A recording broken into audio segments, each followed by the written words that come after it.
Rich mindset. Rich mindset ये होता है कि आप जिस चीज को चाहो उसको हासिल कर लो।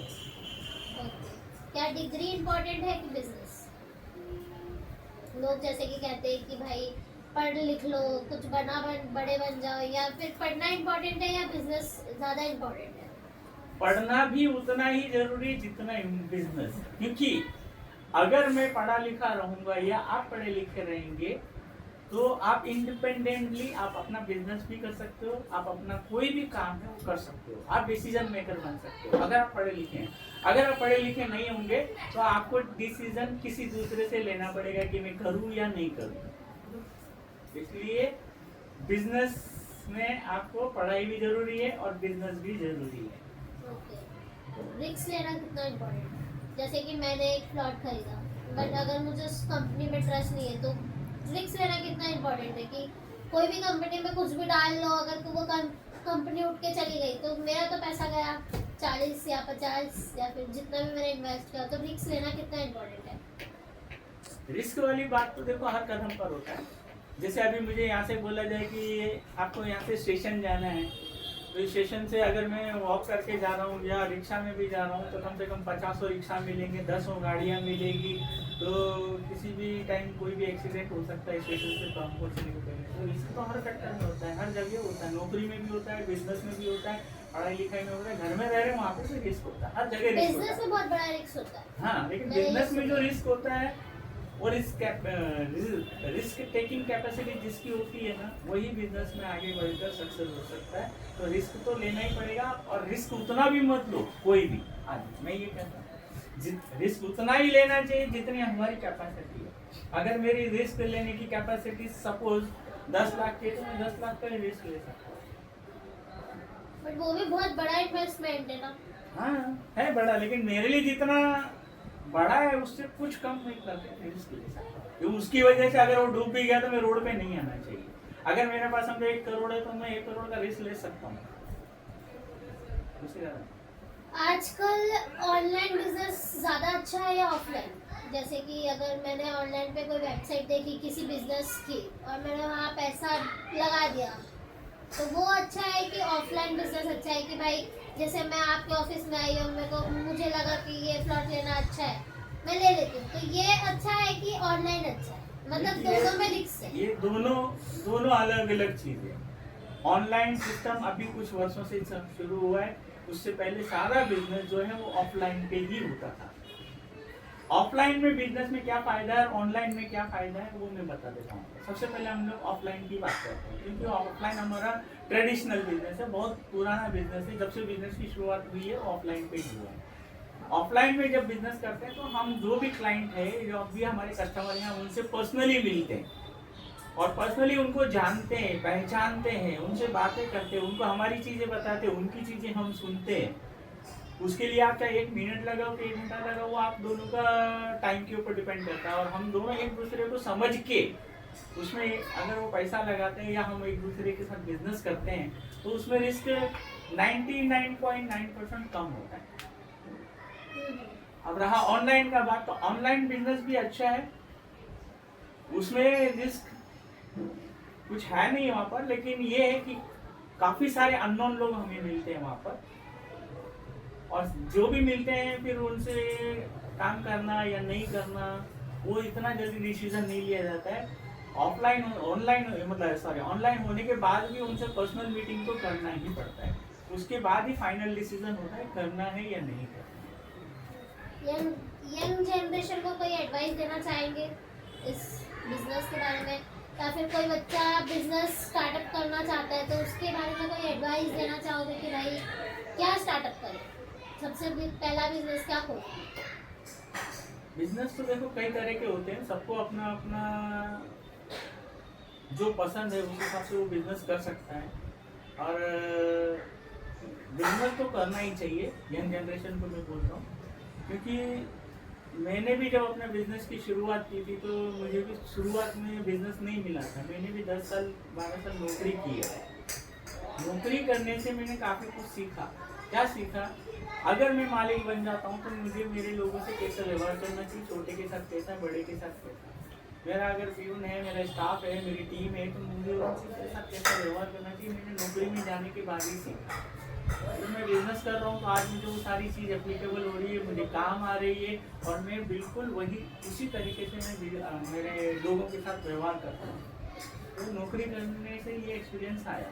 लेकिन बिजनेस कब और कैसे स्टार्ट करना ये बहुत मुश्किल है कहना, क्योंकि बिजनेस करने के लिए आपके पास पैसा होना चाहिए, आपकी रुचि होनी चाहिए। ऐसा नहीं कि आपकी रुचि किसी और चीज़ में और आप कल कुछ और रहे तो भी बिजनेस सक्सेस नहीं होगा। आपको उस बिजनेस को सीखना पड़ेगा, या आपके बिजनेस की लेगेसी होती है। लेगेसी का मतलब कैसा होता है, जैसे कि आपके पेरेंट्स क्या काम कर रहे हैं, आपके घर में कोई कुछ बिजनेस कर रहा है, जैसे आपके फादर अभी बिजनेस कर रहे हैं प्रॉपर्टी का, तो ये आपका लेगेसी बिजनेस है, आपको इसको कैरी ऑन कर सकते हो। मुझे ये बिजनेस में आने के लिए मेरा जो एज था उसमें मैं करीब तो 40 एट द एज ऑफ 40 मैंने प्रॉपर्टी का बिजनेस शुरू किया। एट द एज ऑफ करीब 40 की मैंने बिजनेस शुरू किया था, और मुझे इसमें फुल फ्लेज जो सक्सेस मिला था आफ्टर 47, मतलब फुल फ्लेज सक्सेस मिला था। 3-4 साल मुझे स्ट्रगल था, उसमें कमा रहा था, मैं बहुत अच्छा कमा रहा था, लेकिन जो मैंने बेहिसाब जो बोल सकते हैं हम लोग, वो हमें 47 के बाद कमाए हैं। तो बिजनेस के लिए कोई उम्र नहीं होती है, लेकिन यंग जनरेशन को फायदा अगर उनको एक मौका मिलता है। तो जैसे मैंने एट द एज ऑफ 40 ये बिजनेस को शुरू किया, और आज मैं बहुत अच्छे मुकाम पर हूँ। तो आप जैसी उम्र के अगर बच्चे लोग अगर इस बिजनेस को आज शुरू करते हैं, तो हम गारंटी बोल सकते हैं कि आने वाला भविष्य में अगर इस बिजनेस में टिके रहे, और 25 साल भी आपने इस बिजनेस को कर लिया, मैक्सिमम 25 साल बोल रहा हूँ, वैसे तो 15 से 20 साल के अंदर भी हो सकता है, लेकिन अगर 25 साल आप इस बिजनेस में टिके रहे, तो आपको अरबपति बनने से कोई नहीं रोक सकता। करोड़पति की तो बात छोड़ दीजिए, तो करोड़ की तो डील होती है, तो अरबपति आप आराम से बन जाएंगे। तो बिजनेस करना चाहिए, और अपने जो भी लेगेसी है उसको कैरी ऑन करो। नहीं है तो रुचि बढ़ाओ, जिस बिजनेस में आपको करना है उसकी पूरी जानकारी लो, फिर उतर जाओ बिजनेस में। बिजी लाइफ में स्ट्रेस लाइफ कैसे मैनेज करें? मतलब अगर आप बिजनेस खोल रहे हो तो आपको तो स्ट्रेस डेली होता है कि भाई आज प्लॉट नहीं बिका, आज कोई आया नहीं, तो कैसे करूँगा मैं? तो स्ट्रेस जिस काम में, मैं समझ गया आपका सवाल, जिस काम में अगर हमको इंटरेस्ट होता है ना, तो वहाँ स्ट्रेस आने का सवाल ही नहीं उठता।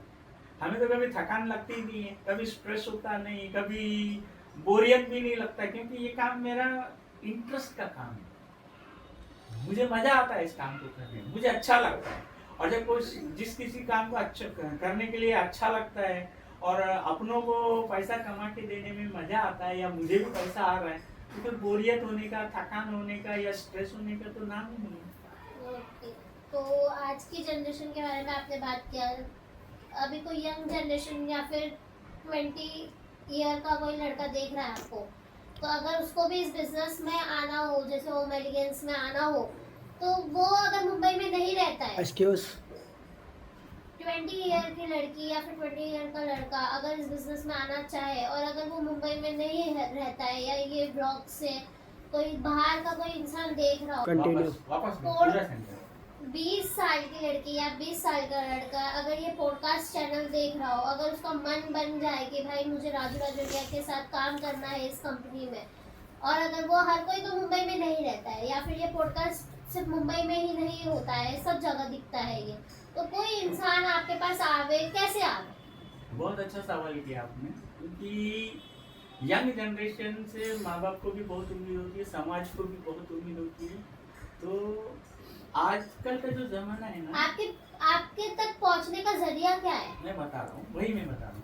आजकल कोई लिमिटेशंस नहीं है। अगर मैं भाईंदर में रह के धोलेरा में जाता हूँ, अहमदाबाद जाता हूँ, वहाँ प्रॉपर्टी सेल कर पा रहा हूँ, उसी तरह से वो हिंदुस्तान के किसी भी कोने में होंगे तो भी वो हमारे से पर्सनल संपर्क कर सकते हैं, हमारे फ़ोन पे कांटेक्ट कर सकते हैं, हमको पर्सनल मिल सकते हैं, हमारे साइट विजिट कर सकते हैं, और उनको जो प्रोसीजर है वो सारी चीज़ हम समझाएंगे, कैसे काम करना है, वो काम हमारे साथ कर सकते हैं। पिछले 11 साल में हम लोगों ने किया है ना, हम लोग ऑल ओवर इंडिया में काम किया है। हमारा ऑल ओवर इंडिया में कोई स्टेट ऐसा नहीं बचा जहाँ के लोग हमारे पास नहीं है, सारे लोग हमारे पास हैं, और NRIs भी हमारे पास में। तो यहीं बैठे बैठे हमने इसी ऑफिस में बैठे बैठे उनको डील किया है, चाहे वो यहाँ आए या ना आए। हमने हमारे जो भी ब्रोशर हैं, जो डिटेल्स हैं, उनको सारी डिटेल्स वहाँ भेज दिया, उनको समझ में आया, उन्होंने पेमेंट कर दिया, और हमारा काम हो गया। तो कोई ज़रूरी नहीं है कि आप मुंबई में रहो, आप जहाँ हैं वहाँ से भी आप अपने बिजनेस की शुरुआत कर सकते हैं। और ज़मीन का बिजनेस एक ऐसा बिजनेस है